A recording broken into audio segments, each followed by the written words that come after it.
Lakers completed a major comeback against the Dallas Mavericks, the biggest comeback this season. It wouldn't have been done without the third quarter play of Jarred Vanderbilt. How about Vanderbilt coming over from Utah in the Russell Westbrook trade? And look at this sequence from Vanderbilt. You saw the dunk there. Look at the hustle from Vanderbilt. Having to guard Kyrie, a lot of Luka as well. Living with Kyrie Irving shooting the three, grabbing the board, and watch Vanderbilt with the little whoop whoop. You don't think he's going to score? Vanderbilt inside for the deuce, forcing an immediate timeout from Jason Kidd and the Mavs. Right out of the timeout, guess who? Vanderbilt playing the passing lanes, the steal, the dunk. The Lakers, who were once down 27, have cut their deficit down to single digits in large part due to the play of Vanderbilt. Look at him again. The responsibility of guarding one of the best ISO players in the NBA, forcing a miss. And Vanderbilt, next time down, the responsibility of guarding Luka. Look at that play. Ball going out of bounds. Come on, Vanderbilt. Hold on now. Forcing Luka into a turnover and then having the wherewithal to get that pass off a dime going out of bounds to Brown. Luka loves going left. Vanderbilt knew it and played that perfectly. And just to close this one out, more defense from Vanderbilt. Guard Luka. Look at him getting on the ground. He's hustling so hard.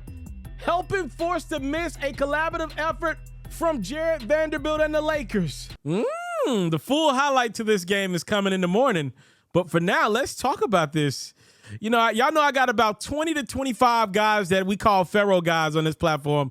Some of my favorites. Doesn't have to be stars, doesn't have to be superstars, but just guys that I like. The guys that just, they make winning plays on the court. And ladies and gentlemen, maybe the quickest guy to make the list of FERRO guys is easily Jarred Vanderbilt. Let's talk about this production that this young man, only 23 years of age, is giving my Los Angeles Lakers right now. Oh boy, oh boy. I talked about this in a reel that I recently shot.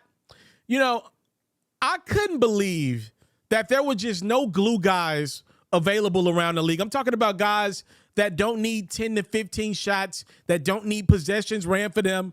I couldn't believe that there just wasn't guys around that didn't understand the value in being a menace in a basketball game and finding a paycheck in just that role right there. So we're going to talk a lot about D'Angelo Russell when he does get back in a couple games and how great he can be for the Lakers running the show. We're going to talk about how offensively gifted and how much Malik Beasley can change a game with his shooting and shot-making ability in any given game. We're going to talk about that a lot.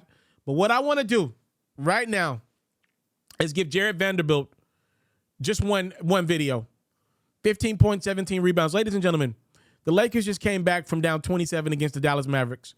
You're going to look at the stat line, and you might notice what Vanderbilt did. It was a monster double-double, 15 and 17. But more times than not, you're going to look at the stat line of Anthony Davis, a 30-point game for him. You're going to look at LeBron James' stats, which even in a bad game for him, still pretty damn impressive where he's at in his career. You're going to look at what Kyrie, Luka, and some of these other Dallas Mavericks were unable to do in the second half of this game. And you probably will overlook what Jarred Vanderbilt did. But if you watch that game, you know exactly what I'm talking about. The Lakers won that game because of Jarred Vanderbilt. Not even a question. What he brought to the Lakers in that second half, just play after play. There was like an 8-play stretch when Jarred made like 4 plays on defense. He made like 3 plays on offense, grabbed a couple big offensive rebounds. He has changed the way the Lakers play basketball. Keep in mind, keep this in perspective. What has been one of the biggest talking points with the Lakers over the last couple years? I'll give it to you. Anthony Davis not wanting to be the center. Okay, Jarred Vanderbilt is technically the 4, right? Technically, Anthony Davis is still the center, which is something that we know he hadn't wanted to do. He's actually been vocal about it.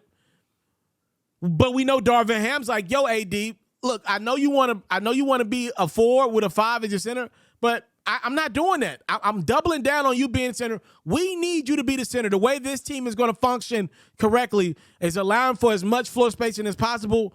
A guy like LeBron is a spotty shooter. We can't afford to have LeBron plus another non-shooter on the court with you, AD. Might I add, your shooting has been up and down over the last few years. We can't afford to do it. Sorry, AD.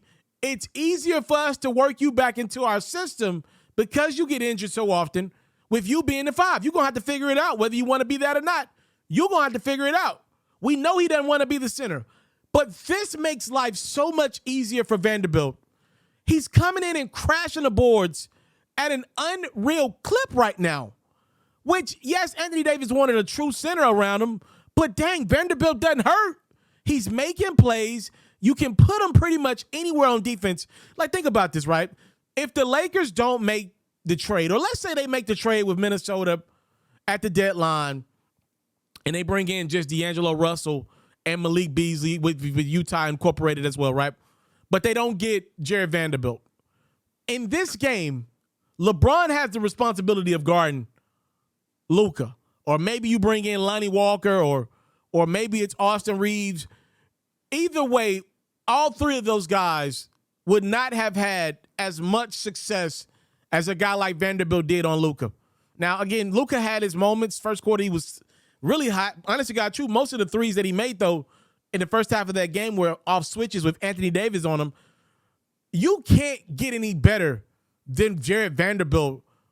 From a guy that's not going to get a lot of plays ran for him, he crashed the boards. He plays hard. Nobody on that Lakers team played harder than Vanderbilt did, possession in, possession out.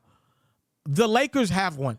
And look, the conversations after the season will be about, do you sign D'Angelo Russell? No matter where the Lakers finish this year, will you give Malik Beasley a long-term extension or whatever?